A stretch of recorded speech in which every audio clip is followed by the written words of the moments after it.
سیدنا علی کے حق پر ہونے کی جو روایات کتب حدیث میں نقل ہوئی ہیں،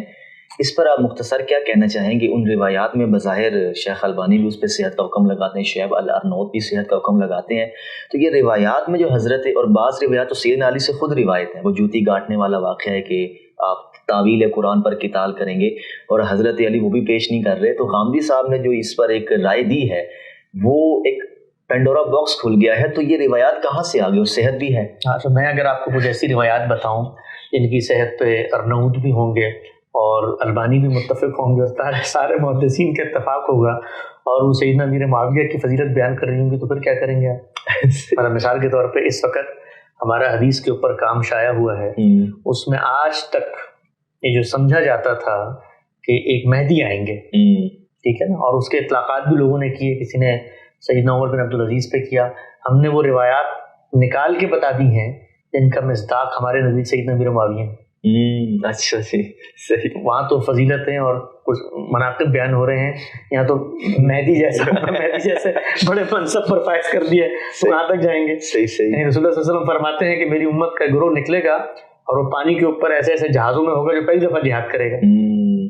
تو اگر وہ باغی طبقہ تھا تو اس کو اللہ کے پیغمبر اور بتاتے ہیں اس میں فتح ہوگی اس کو۔ تو یہ روایتیں ہر جگہ موجود ہیں بھائی۔ اچھا، سوال یہ ہے کہ ان روایتوں سے جو اقدامات انہوں نے کیے ہیں ان کی جسٹیفیکیشن ہوتی ہے۔ اچھا اچھا، صحیح، یہ سوال ہے۔ سیدنا علی اگر کہیں جہاد کریں گے قرآن والوں کے خلاف تو کریں گے نا بھی جا کے، وہ ضرور کریں، اگر کریں گے، رسول اللہ نے کوئی پیشن گوئی فرمائی ہے، وہ حرف بحرف پوری ہو گئی ہے تو ضرور کریں گے، اگر نہیں پوری ہوئی تو ہم کہیں گے روایت کی تعویل کرو۔ لیکن ان چیزوں سے ان کے جو سیاسی اقدامات ہیں، یعنی یہ بھی کسی روایت میں آیا ہے کہ سیدنا علی جو ہیں وہ تحکیم کا فیصلہ کریں گے، نہیں آیا نا، تو آپ نے تو کیا یہ کام، تو یہ سیاسی اقدام ہے نا۔ یہ بھی کہیں کسی روایت میں آیا ہے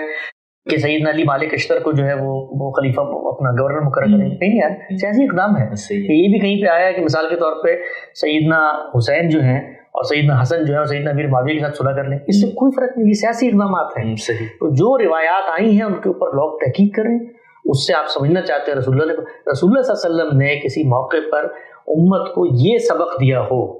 کہ بھائی یہ میرے بعد 2 معرکے ہوں گے، میں اس میں ایک گروہ کی برات کا اعلان کرتا ہوں اور وہ یہ لوگ ہوں گے، اس میں زیادہ سے زیادہ حدیث عمار پیش کی جاتی ہے، اس کی ہم نے توجیہ کی ہے، اس کو ہم نے سمجھایا ہے، تفصیل سے غامدی صاحب کا نقطہ نظر آپ اس پہ جان سکتے ہیں کہ وہاں پر فعل باغیہ سے کیا مراد ہے، کن لوگوں کی وجہ سے عمار وہاں پر شہید ہوئے، اور اگر وہ باغی گروہ تھا تو سامنے والوں کو اس کو پیش کرنا چاہیے تھا۔ یہ سارے معاملات ٹھنڈے دل و دماغ سے، ان میں وقت لگتا ہے میرے بھائی، تھوڑا سا ابھی ہم نے بات کی ہے، انشاءاللہ زیادہ وقت نہیں لگے گا، کوئی 100-200 سال گزریں گے انشاءاللہ، پھر سننا سمجھنا شروع ہو جائے۔